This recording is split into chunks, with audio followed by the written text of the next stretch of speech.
Vinny. Most people call me Doc. And this is part one of my lesson series, How to Play the 5-String Banjo for Complete Beginners. So if you have a 5-string banjo and you want to play it and you are a complete beginner, you are in the right place. You do not need to know how to tune it, how to hold it, or what style you want to play yet. We're going to go over that in these videos, okay?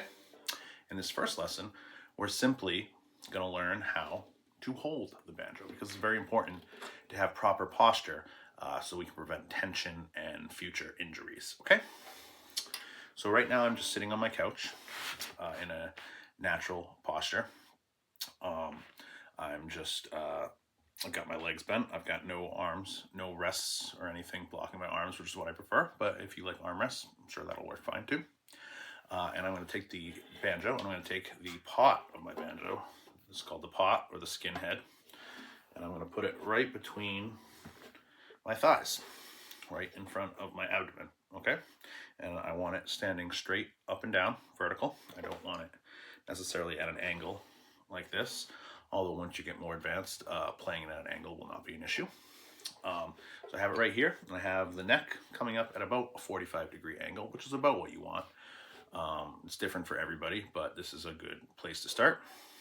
And you want the banjo neck to stay at this 45-degree angle on its own. Essentially, you don't want to be holding it up with this arm. You don't want to be supporting it. And on my banjo, that's really easy because it's got this big metal tone ring in it. It's very heavy. So the pot is extremely heavy, and the neck and peg head are very light. So it very easily stays this way. Other banjos, especially like the Gold Tone AC1, has a composite rim, which is great, but it's very light and has a wooden neck, which is much heavier. So they are prone to what's called neck dive. It goes like that. And so you need to find some way to prevent that. So one way is to clench it in between your thighs, and also to use your arm and lay it over like this. And hopefully the banjo should stay where it is. You do not want to be supporting it with your fretting arm. You want to be able to take your fretting arm in hand, put it up here, and remove it without anything happening to the banjo posture, really. And when you put your arm up here, you want to keep your wrist relatively straight. It's not going to be like this. It can obviously be bent, but you don't want it to be like this, okay? That's going to create some issues. Now, if you're having problems with this because of, the banjo type or your own body type, that's okay. Lots of people struggle with keeping the banjo upright and in good posture. The solution to that is to get yourself a strap, okay? So with the strap, you take everything else out of the equation. It doesn't matter if you're sitting, it doesn't matter if you're standing. You can set where it sits on your body and go for it. As you can see, I have a padded leather strap, and it attaches right here on these J-hooks.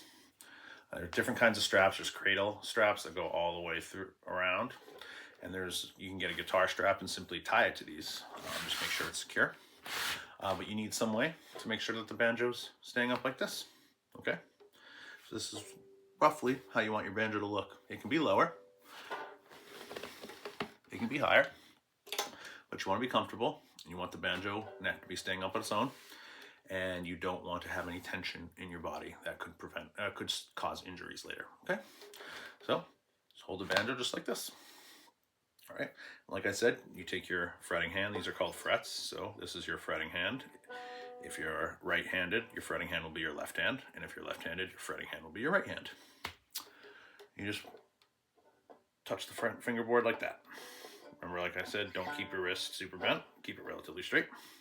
Put your other arm, put your forearm like this, and lean over the banjo. Same thing here. You don't want too much of a bend here. You want to keep it nice and relaxed. This is how you do it.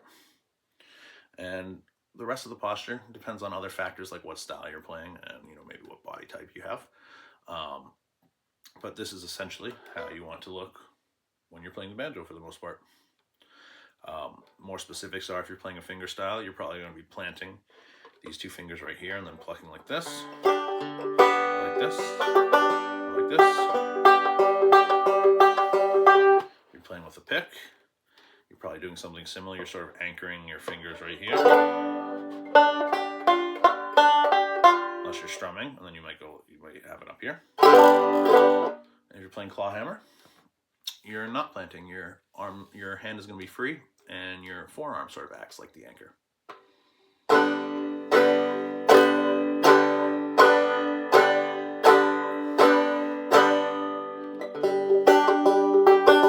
Now, most people plant down here.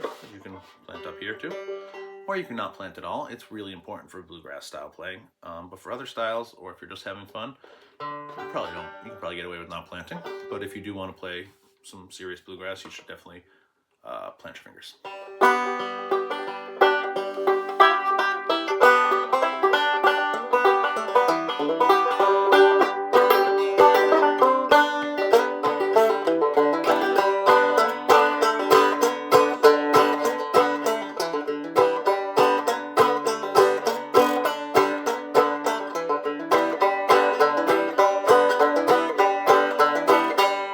Some other ways to play.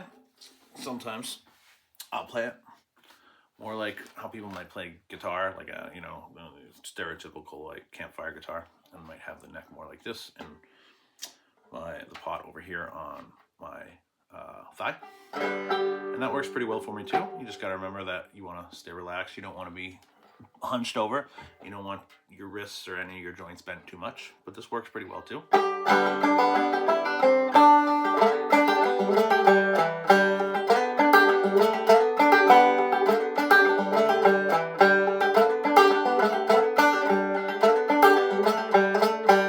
And some people, when they wear a strap, they don't put it around their head like this. They simply, this is why, you'll see. They simply put it on their shoulder like this. And you might need to shorten the strap if you do that, but it's staying where it is pretty well. And one of the reasons that people do this is, you saw my hat fell off. A lot of bluegrass players in the past, and still do, wore big hats. So getting a strap over your hat, you either have to take it off or you have to be careful or it might fall off. So a lot of people got in the habit of just putting the strap over one shoulder, then you don't have to mess with your hat at all.